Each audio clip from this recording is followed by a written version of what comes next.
엘살바도르 정부의 비트코인 채택 법안의 자문을 맡았던 세계적인 거래소 BTCC 공동 운영자인 샘슨 모어가 앞으로 비트코인이 화폐를 대신할 거고 그 사실을 인정하기만 하면 부자가 될 수 있다고 합니다. 과연 무슨 뜻일까요? I think once that really kicks into high gear, the executive order now just says don't sell and acquire in budget neutral strategies. But when they do actually have legislation that says go and buy, or if Howard Lutnick puts together one of those budget neutral strategies and starts executing acquisition, then I think we'll start to see a rush. And that rush is likely going to be something that we haven't ever seen before. It is going to trigger that rampage of capital into Bitcoin. That's when you see Omega candles, and that's when you see even more volatility. We could go up 300,000 and then down 200,000 in a couple days. Eventually, people will demand to be paid in Bitcoin because their suppliers, like the grocery store or department store, whatever, will want Bitcoin too. So it's just like an amplification of demand from all parts of society that want Bitcoin. So eventually, you working for a company will have to ask the company, like, pay me in Bitcoin because I can't buy groceries with this paper anymore. But hyper-Bitcoinization, it depends on how you define it, but I define it as the point at which you no longer need to convert Bitcoin to fiat anymore. You can just live on a Bitcoin standard and earn sats and spend sats. But I believe it's coming faster than most people would expect because these types of changes in money, in the base money that everyone uses, are very quick changes. It's not a slow, gradual progression where in 2 years maybe we'll be at 20%, and then another 2 years we'll be at 40%. It's quite exponential because when most people stop wanting the fiat, then everyone stops wanting the fiat because it's like a race against time to get rid of the fiat and get into something harder, which is Bitcoin. I would say we'll look back at the period up till 1971 as the monetary dark ages, this period of time in which nothing really made sense. Because if you think about it, when we went off the gold standard, all of a sudden, this paper that was designed to represent gold, it's a IOU for gold, suddenly was disconnected. And you could now take this paper and whoever can print the paper can make more of it to buy back that asset that was supposed to be represented by that paper. So it's like bizarro. Nothing really makes sense anymore because you have a relatively finite hard asset in gold, and you have a representation of that asset in terms of paper or digital paper, whatever you want to call that. And now this can buy all of this. So if you really think about it and you sleep on it and you mull it over. 여러분은 샘슨 모어의 말에 동의하시나요? 우리가 살고 있는 시대는 종이화폐로 살 수 없는 물건이란 거의 없는데 가짜 돈이라니 다소 허무맹랑한 이야기처럼 들리시나요? 하지만 부자들과 학자 그리고 전문가들은 계속되는 물가 상승과 미국의 막대한 부채로 인한 화폐의 신뢰성에 대해서 계속 의문을 던집니다. 바쁘게 돌아가는 사회에서 이런 것까지 생각하며 살아야 하나 싶지만 부자가 되고 싶고 변화하고 싶은 분이라면 이 뒤에 내용에 나올 샘슨 모어의 의견에 점점 귀를 기울이게 되실 겁니다. 국가 단위의 비트코인 채택 자문위원으로서의 경험 세계 최대 거래소 운영자의 이야기 한번 들어보시죠. It's like wacko that suddenly this valuable thing can be bought by this worthless thing. And this is sort of the conclusion of that experiment. And I think we'll look back in 50 or 60 years, historians will look back and say, wow, I can't believe we were so primitive that we were led to believe that this piece of paper had value. And that's sort of the realization that they'll look at it. Not it's like Bretton Woods type, we agreed to do something, but it's just we were all insane for decades using paper.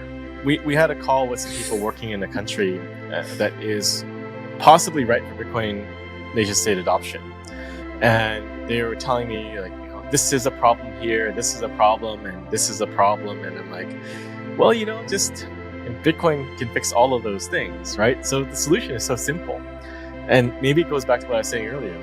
It's so simple, people just don't want to acknowledge because that's like kind of where we are at. We see everything going back, every problem going back to the root cause of the money being broken, and that's all we think about. Fixing the problem is it really requires a lot of conviction. And that's not easy to do. Everyone has things that they're worried about. They need a new toaster, they need a new TV, and they've got a vacation plan somewhere. And to fix your shit and buy your Bitcoin means you have to stop some of those other extraneous things that you have planned already in your life and buy your Bitcoin. So yeah, it's a difficult thing, but all these problems that face individuals when it's coming to terms with Bitcoin and the problems of the world, it's the same with the nation state, right? They have their problems. They have they have to deal with poverty or inflation, or they have an IMF loan or something, and there's always something on their plate. And you have to deal with elections coming up, right? There's always an election coming up, something. So we did see a case of this in Suriname. So we're engaging with the central bank there to allocate 1% to Bitcoin. And this is before the SBR, right? Like we kind of knew it's going to happen. And we were telling them you could do this, and they were interested to do it. And then after we left, we actually went there and meet with them. And then after we left, the World Bank went to visit, and then everything went quiet. So you don't really get to see a lot of things happening out in the open, right? All of this economic hitmanning is largely done quietly and behind the scenes, and it's just exertion of force from behind closed doors. El Salvador passed their Bitcoin law, and quietly. But the interesting thing with the IMF in El Salvador was that was kind of out in the open, very public and very transparent, right? And went all in on Bitcoin, and you could see that it's a struggle between a sovereign country and one of these supranational organizations. And it was very much publicly aired. So that was a very novel case. 샘슨 모우는 비트코인이야말로 고장난 시스템, 즉 법정 화폐에 대한 단순하고 명확한 해결책이지만 그것을 받아들이기에 세상 모두가 너무 분주하고 얽매여 있다고 말하며 수리남과 엘살바도르의 예시를 들었습니다. 국가 또한 보이지 않는 압력과 당장 해야 하는 일들 때문에 빠르면서도 필수적인 변화를 받아들이기 쉽지 않다는 건데요. 하지만 제 채널에 등장하는 전문가들은 대부분 비트코인을 좋게 이야기해야 하는 위치에 있는 사람들입니다. 고객 자금을 굴리고 있거나 회사 자금으로 비트코인을 구매한 사람들이 많기 때문이죠. 시장에는 정답질은 없습니다. 그럼에도 많은 투자자들은 리스크를 감수하고 돈을 벌기 위해서 비트코인 시장에 뛰어드는 것이죠. 하지만 급등락하는 비트코인 시장에서 급등과 급락을 반복하는 차트를 보고도 개인 투자자들이 욕심과 공포를 떨쳐내고 평정심과 내 자산이 우상향을 하는 것은 말처럼 쉽지가 않으실 겁니다. 저 또한 전업투자자 생활을 오래 했지만 항상 좋은 자리를 기다리고 인내해야 수익을 조금씩 낼 수 있었습니다. 그래서 저희 앤드류 트레이딩 팀에서는 어떻게 하면 일반 개인 투자자들도 투자 시장에서 수익을 낼 수 있을까? 구독자분들께 어떻게 하면 조금이라도 도움을 좀 드릴 수 있을까?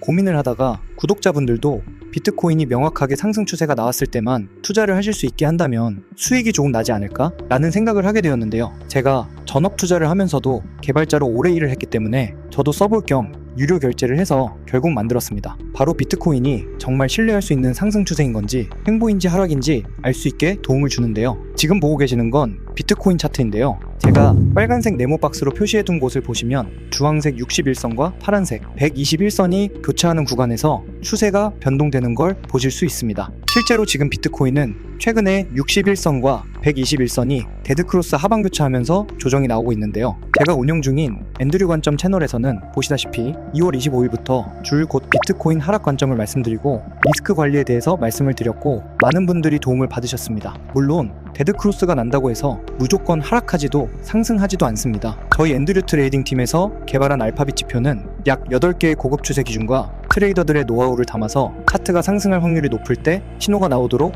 개발을 하였습니다. 그 결과 저희 전문 트레이딩 팀 또한 판단에 도움받을 정도로 만족할 만한 놀라운 성과를 보였습니다. 시중에 유료로 팔 수 있을 정도로 가치 있는 지표이지만 저희 앤드류 채널 영상을 시청해주시는 구독자분들께는 무료로 제공해드리기로 마음먹었습니다. 저 또한 며칠 밤새 테스트하며 어렵게 만든 지표이지만 구독자분들 성원에 힘입어 저 또한 도움을 받고 있기 때문에 어렵게 공유드리기로 마음먹었습니다. 초보자분들부터 경력이 오래된 트레이더분들까지 굉장히 큰 도움을 받을 수 있는 지표라 도움이 되실 거라고 자부합니다. 그리고 또한 투자자라면 항상 있을 수 있는 시나리오와 리스크 관리를 해야 하며 저희 앤드류 트레이딩 팀 또한 2025년 비트코인 전망과 알트코인 포트폴리오를 분석해두고 시장에 임하고 있습니다. 신청 방법은 하단 더보기란과 고정 댓글에 나와 있으니 많은 신청 부탁드리고 이번 하락장에서 모두 잘 살아남으셔서 좋은 성적 내시면 좋겠습니다.